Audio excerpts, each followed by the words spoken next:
What's up, guys? Man Cave Collectibles coming back at you today with another review. Today we're taking a look at the new Wolverine Omnibus. This is the second printing. So the first printing came out many years ago. A lot of guys missed out on that if you weren't in the Omnibus at that time. For me personally, I've been into comics pretty much my whole life, but never really into Omnibus so much. So I missed out the first time that came around. They did a reprint. I ordered mine through Amazon. I got it for $69 and was able to secure it. So typically I order my Omnibus through in-stock trades, but they don't appear to be really receiving anything new at this time. So Amazon was able to fill the order, so I went ahead and did mine through them. So let's go ahead and take just a quick look at this Omnibus. Give you an overview of what it includes, take a look at the cover and some of the artwork inside, and let you decide if it's something you'd be interested in. So we'll go ahead and just take a look at the dust jacket itself. So the dust jacket has that famous Wolverine #1 cover issue from the 4-part series, from his first solo comic book series run. So real nice there. Flipping on over to the side, we've got just your standard Marvel spine, Marvel Omnibus, Wolverine, and one here for volume 1. So the original release actually said, volume 1. So they did change that up just a little bit there. Flipping on over to the back, we have a very similar backing to what the original was. We just talk about here, Wolverine is 5 foot 4 inches tall. His razor sharp metal talons growing out of his knuckles, and his flyaway hairdo could give Don King the heebie-jeebies. Sneering, snarling, Canadian-born superhero who has become one of America's best-selling comic book stars. So that was just a quote from Entertainment Weekly in describing this book. We have a lot of the covers from the issues that are contained. In fact, it may be all of them, but the covers that are contained. As far as what's collected, so let's go through that. We've got Marvel Comics Presents 1 through 10 and 72 through 84. So that's important because that talks about his Weapon X days and him actually being part of that Weapon X program. Incredible Hulk 180 through 182. Which is his first appearance, and 340, which is that fantastic Todd McFarlane artwork battle against the Hulk. We got the Marvel Treasury Edition number 26, Best of Marvel Comics Wolverine 1 through 4. That's from 1982. Uncanny X-Men 172, 173. Kitty Pryde and Wolverine 1 through 6. Captain America Annual number 8. Spider-Man vs. Wolverine Marvel Age Annual number 4. So that's cool. That's their first meetup. And then Wolverine 1988 1 through 10, which was his first true ongoing solo run. The 1 through 4 came prior to that, and then they went ahead and said, okay, this guy needs his own ongoing run, not a mini-series. So that's Wolverine 1 through 10 of his ongoing, and then Punisher War Journal 6 through 7. That was the Punisher and the Wolverine meeting up there. So if you're a Wolverine fan, these are a lot of the Wolverine grails. A lot of them are pretty pricey books. Some of them are not. Some of these Marvel Comics Presents books, a lot of these here are extremely affordable if you wanted to buy them in the comic book form.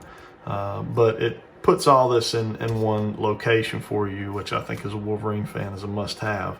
So let's go ahead and we'll get this dust jacket off and take a look at the actual cover itself. All right, guys, so we got our dust jacket off. We can see that the front cover of the Omnibus mimics the dust jacket. Before we toss the dust jacket to the side here, we'll just talk about what's actually on the inside flaps. So a little more information about Wolverine and what's inside this book. It talks about the classic tales that are included in here. So that's all that's on that side. And then on this side, they just talk a little bit about the creators, Chris Claremont and Herb Trimp, you know, just a lot of the guys that played a pivotal role in some of these early storylines. So that's it as far as the dust jacket. So now moving on into the actual book itself. So again, we can see that's just a mimic of what we saw in the dust jacket. Again, we have a mimic of what we saw in the dust jacket here on the spine. On the back's where it's a little different. So I really like this. This was just a remake of the artwork from the front one. Looks really nice. In fact, I wouldn't have even minded having that on the front. So that's a little bit of a change there from, you know, the original release of this was just strictly a black cover for the actual hardcover itself, not the dust jacket, but on the hardcover. So definitely changed it up a bit. Let's get on into the book. So as we flip on in, we get, you know, here immediately greeted with, again, what's collected inside of our omnibus. We're going to go through all the writers and the pencilers and inkers, and, you know, kind of giving credit to everybody where credit is due as far as what's included here. Then we get to our contents. So if there's certain books you just want to read, this is where you would come. You could skip around and read the stories you wanted to read. And then we get straight on into one of the Marvel Presents storyline. Marvel Comics Presents storylines. And this is, you know, where you're basically going to learn the Weapon X story. You know, they put him in the fluid and laced him with adamantium, etc., etc. So we won't discuss the story too much, but, you know, this is the first time we get to see, you know, Weapon X. This is your first appearance of Weapon X, Wolverine. So all that is included in here. Pretty cool. Lots of good backstory here. So we can see that we see him in his famous Weapon X test suit that they put him in. So we'll just continue flipping through. We definitely have just that nostalgic 80s artwork here. You know, lots of obviously blood. There was no lack of that through a lot of these comic books.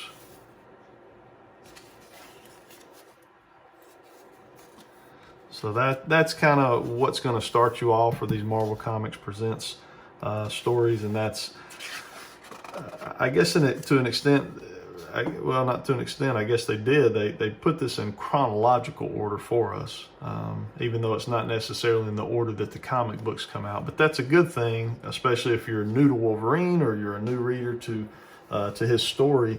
This will really break it down for you in the order that it really was going in real time, not in the order that the comic books were released.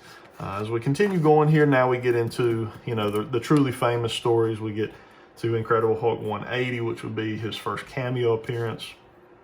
And we move on through a few of those. You know, here we have that famous box there at the end of 180 where Wolverine does appear.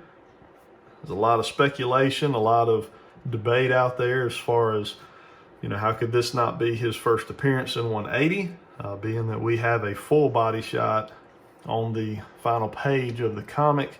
181 is the one that holds the value. That is the one that I do have hanging on my wall in my man cave. So I have 180 as well, but you know, it's 10% of the value, maybe even less, of 181, where he gets his cover appearance, and he is truly an integral part of the entire storyline to 181. As we continue to move on through, you know, Wolverine takes some time out, ends up, you know, going over to Madripoor and doing some more investigating on his history. You know, after the Weapon X program, he has very little memory, you know, as far as who he is or where he came from. So he kind of goes on a mission to resolve that. or attempt to. It's kind of cool. I opened to this page. We have that one of Storm's costume. She has kind of that punk rock look about her. We did get a Marvel Legend here a couple years ago, in that costume and outfit. So pretty cool to see that here. We got the Kitty Pryde and Wolverine here, starting out. And this was some additional Madripoor storyline here. And I don't know about you guys. Let me know what you think of the artwork. Again, this is 80s artwork. To me, it's extremely classic. I can remember as a kid picking up random Wolverine comic books from this original run, and reading them completely out of order. But you know, I would see one here and there, or you'd be able to pick up something in a dollar bin, or really enjoyed reading those. Here's where his meet up with Captain America. As we keep on going here, so this is an extremely popular comic book here, because here we have the entrance of Todd McFarlane into the Wolverine world here. So I want to say this is a Peter David story, maybe. Peter David and Todd McFarlane doing the artwork. So how can you get much better than that combo as far as a story? So this is Wolverine here when him and the Hulk meet up. And as we continue to flip through, you can see the artwork remains very similar throughout the entire run here, even though we have different artists, you know, picking up at different times. The artwork stays extremely similar. Wolverine has very little change in the way he looks. So they definitely were feeding off each other. The artists were feeding off each other as far as, you know, that goes. So here we got, so this is Wolverine number 8. This is part of the Wolverine ongoing title that came out after the 4-part miniseries. So we've gotten to that. And this one here, this is actually a pretty neat book. Let's see if I can find the front cover for it. Yep, here we go. So the first meetup was Sabretooth and Wolverine. So that would be on Wolverine number 10. They did include that. So you got to include that. These two guys have been at it ever since this comic book, pretty much. And there's a lot of history behind them as well. And then we kind of wrap it up here with the Punisher tie-in with Wolverine here. This is the Punisher War Journal, and where him and Wolverine end up meeting up, getting together, and that's kind of how we tidy up the book and end things. Then we just kind of come in through, got some additional artwork here. These are some more current artwork where guys have come in and redone some of the original artwork. There's a cover by Herb Trimp for Wolverine Battles Incredible Hulk number 1. We have a little evolution of the character here, Peter Sanderson. And then we have kind of some retakes on some, you know, covers again. And then we have here where they kind of redid the Incredible Hulk cover, and this says here this was a 2005 cover by Todd McFarlane, so he went back and redid his own cover. You can definitely see here, if you look at that now, you think about Spawn and just look at how that looks, and he did Spawn artwork, but you know, Wolverine, because you can see all this. Just reminds me of Spawn, the way he does around the eyes, the nose. Very Spawnish, and kind of too shows you just how his artwork and his abilities developed over the years. So really cool. There's another take on the original Wolverine ongoing series #1 there, and then that's Marvel Comics Presents cover. And then another take on Wolverine #10, his first meetup with Sabretooth. So that pretty much wraps up our book. Let's take just a look here at the spine, and then we'll wrap things up.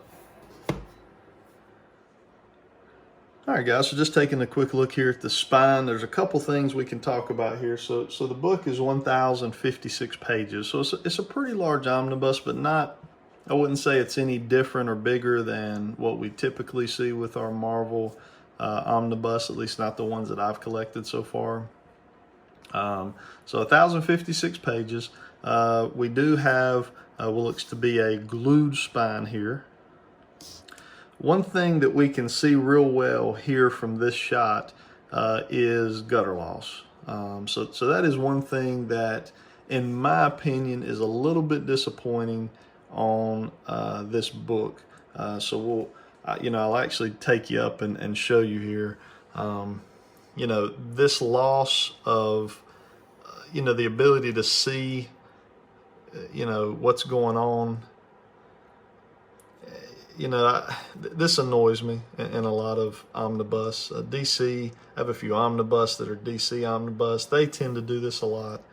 I don't understand why they can't just, add a little more to the page there and give us a little more so that we don't have to deal with that gutter loss. The book lays good, lays well enough. You can see here, you get about there when it starts, not wanting to lay flat. But probably, I've stretched it a few times. I've stretched the spine just a few times already. Probably may do it a few more times because I'm not going to be able to get straight into this one. I'm actually reading Age of Apocalypse right now, so I'll be jumping into this one. Whole quarantine has really given me some time to read some omnibus, try to get through some stuff. But we can see here that it lays really nice. And getting on to the back, we can see we start to raise up a little bit around 839.